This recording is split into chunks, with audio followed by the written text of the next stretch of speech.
As bebidas alcoólicas fazem parte da história humana há milhares de anos, desempenhando um papel central em diversas tradições, celebrações e rituais. De um simples brinde entre amigos ao sustento de comunidades inteiras, o álcool está profundamente inserido no tecido social. Mas, além do que vemos na normalidade, há algo muito mais complexo acontecendo. O que sabemos realmente sobre a substância que estamos consumindo? E como elas afetam o nosso corpo e nossa realidade? Neste documentário, mergulharemos fundo na química por trás das bebidas alcoólicas. Vamos explorar a estrutura molecular do álcool e entender como ele interage com o nosso organismo. Vamos também discutir os efeitos sociais e econômicos deste consumo, desde os benefícios moderados até os riscos associados ao abuso, buscando uma análise aprofundada acerca deste produto. Quais mecanismos biológicos caracterizam o alcoolismo como uma doença crônica e quais fatores podem contribuir para seu desenvolvimento, como predisposição genética e ambientais? O alcoolismo é considerado uma doença crônica reconhecido pelo Código Internacional das Doenças, que é o CID-10, e é considerado uma doença por diversos fatores. Primeiro que tem a questão da toxicidade do álcool, que interage com diversos órgãos e sistemas do corpo humano, sistema neurológico, gastrointestinal, hepático, e pode causar uma dependência, uma tolerância, e isso gera um efeito bola de neve. Então a pessoa tem essa dependência, ao mesmo tempo vai prejudicando seus sistemas, e isso acaba gerando uma doença crônica, que é uma doença que é de difícil cura, mas pode ter o controle. Existem alguns fatores que podem gerar uma predisposição na pessoa para desenvolver o alcoolismo. Primeiro, ambientais. Se a pessoa tem fatores emocionais envolvidos, ansiedade, doenças psiquiátricas, questão da pressão social para utilizar o álcool, problemas familiares, tudo isso pode influenciar, além do próprio alcoolismo que a criança às vezes vê em casa. E fatores genéticos. Existem alguns estudos que mostram que a criança que tem pais alcoólatras tem 4 vezes mais chance de desenvolver o alcoolismo, mesmo sendo de pais adotados sem o hábito de consumir álcool. Então, a junção desses fatores pode contribuir para o desenvolvimento do alcoolismo no indivíduo. As bebidas alcoólicas passam por um processo de produção, que variam dependendo do tipo de bebida. A base para a maioria delas é a fermentação, um processo bioquímico no qual leveduras transformam açúcares em etanol, o dióxido de carbono. As matérias primárias variam de acordo com a bebida. A cerveja, por exemplo, utiliza a cevada, enquanto o vinho é produzido a partir das uvas. Esse processo de fermentação gera diferentes sabores e aromas, dependendo dos ingredientes e do tempo de fermentação. Após a fermentação, algumas bebidas passam por um segundo processo, a destilação. Esse método envolve o aquecimento da mistura fermentada para separar o álcool da água, concentrando o teor alcoólico. A destilação é usada para produzir bebidas como uísque, vodka e rum. Cada bebida destilada possui peculiaridades, resultando em diferentes perfis sensoriais, devido à forma como são fermentadas, destiladas e envelhecidas. É importante entender a diferença entre bebidas destiladas e não destiladas.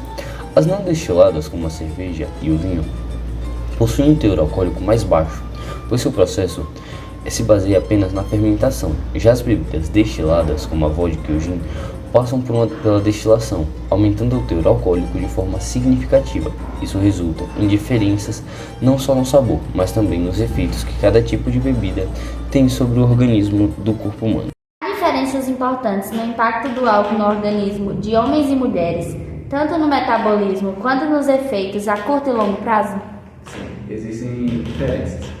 Primeiro, a questão da metabolização. Nós temos uma enzima chamada deshidrogenase alcoólica, que serve para metabolizar a parte do álcool que a gente ingere. As mulheres costumam produzir uma menor quantidade em relação aos homens dessa enzima. Portanto, se menos álcool é metabolizado por essa enzima nas mulheres, quer dizer que mais álcool vai ficar disponível no sangue para ter os seus efeitos. Além disso, a gente pode citar a questão da composição corporal. As mulheres costumam ter, em média, um percentual de gordura maior do que os homens. E o álcool ele é hidrossolúvel, então ele costuma ter uma afinidade maior a água.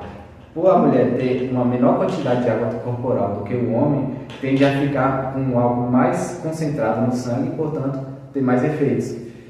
Isso gera a possibilidade de intoxicação alcoólica aguda mais precocemente e também complicações crônicas mais precocemente.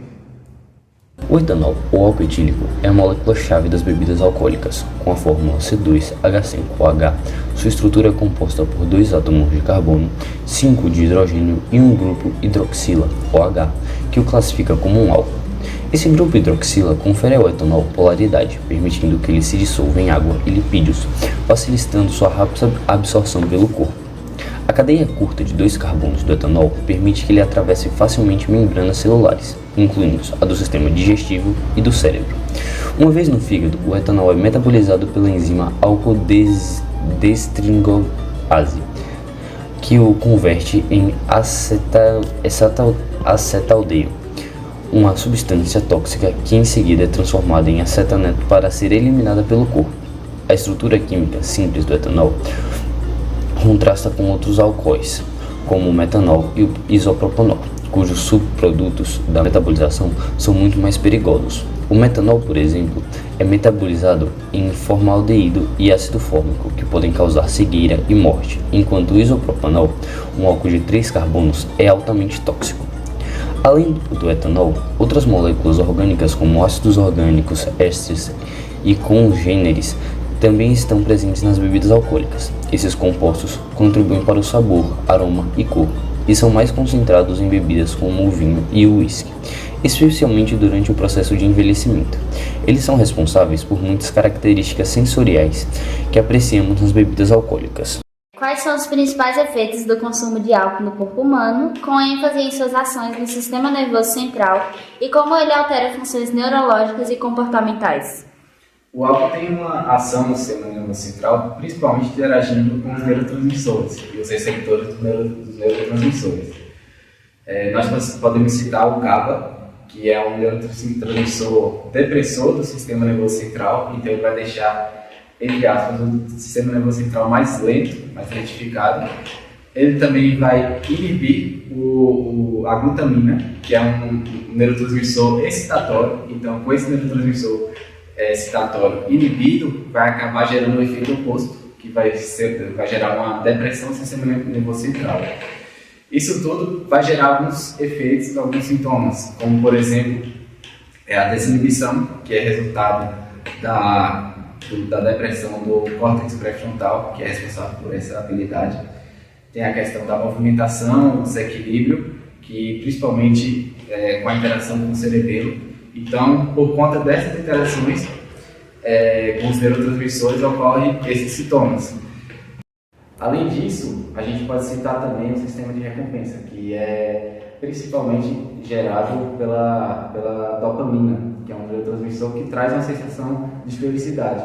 Inclusive, isso é uma coisa que gera a dependência do álcool. A pessoa sempre busca essa sensação de prazer, de felicidade. O álcool estimula esse neurotransmissor no cérebro e isso causa uma dependência, uma necessidade da pessoa estar bebendo cada vez mais. Os impactos psicológicos do vício alcoólico também são muito significativos. Segundo o Centro de Informações de Saúde e Álcool, o CISA, a maior parte das internações foram feitas decorrentes ao vício alcoólico, representando 36% dessas internações. O vício alcoólico ele gera diversos problemas, como desemprego, afastamento de parentes e familiares, isolamento, e ele exige um tratamento muito assíduo e muito específico para se livrar desses vícios. Quais são os sinais clínicos e comportamentais que indicam o desenvolvimento da dependência de álcool e como esses sinais se manifestam de forma progressiva no indivíduo? Bom, nós podemos rastrear as doenças que são causadas pelo álcool. As mais comuns, como a gente viu, são as doenças hepáticas, do fígado, e as doenças cardíacas, cardiovasculares, além de outras doenças neurológicas e outras doenças. Nós podemos rastrear, então, alguns sintomas comuns.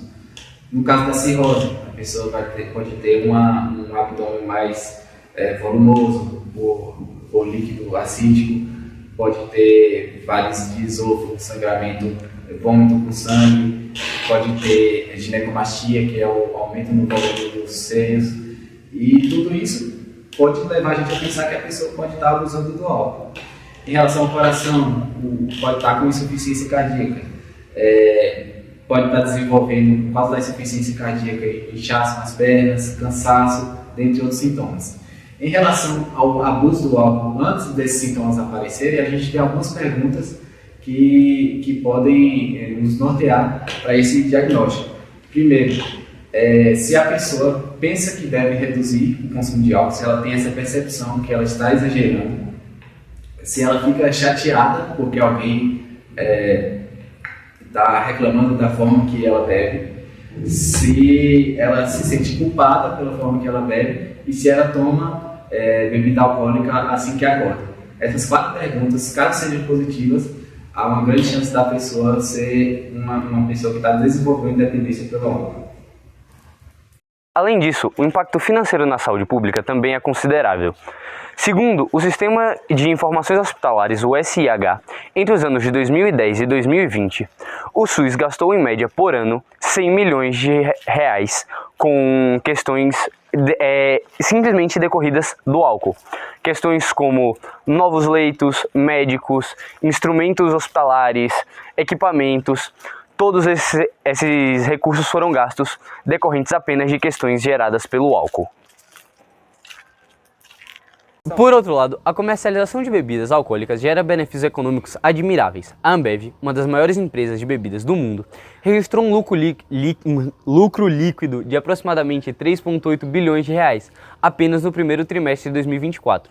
Esse valor reflete a força do setor de economia, que gera empregos diretos e indiretos, movimenta ativos financeiros, cadeias produtivas e contribui substancialmente para o PIB brasileiro, assim retornando impostos, um benefício visível à sociedade em geral. Hoje, exploramos a fundo as bebidas alcoólicas, desde sua história e importância social, até as propriedades químicas do etanol, a molécula que define o álcool. Analisamos como essa substância é metabolizada pelo corpo, seus efeitos fisiológicos e os impactos econômicos e sociais que o consumo de álcool pode causar. Com isso, concluímos nossa análise sobre as bebidas alcoólicas e a ciência por trás do etanol.